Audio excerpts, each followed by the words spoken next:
अकोला जिल्ह्यातील बार्शी टाकळी तालुक्यातील येवता शिवारातील खदानीत बुडून एका तरुणाचा मृत्यू झालाय। रात्री उशिरा शोध पथकाकडून युवकाचा मृतदेह पाण्याबाहेर काढण्यात आला। सोनू किसन वानखेडे वय वर्ष 20 असं मृत युवकाचं नाव असून तो डाबकी रोड येथील रहिवासी आहे।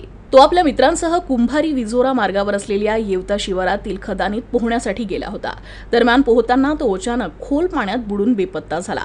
त्यामुळे एकच खळबळ उडाली। या संदर्भात बार्शी टाकळी पोलिसांना सूचना देण्यात आली। पोलिसांनी घटनास्थळ गाठून युवकाचा शोध घेतला। शोध पथकाला युवकाचा मृतदेह आढळून आला। शोध पथकाने युवकाचा मृतदेह पाण्याबाहेर काढला। पोलिसांनी पंचनामा करत मृतदेह शवविच्छेदनासाठी पाठवलाय। पुढील तपास पोलीस करत आहेत।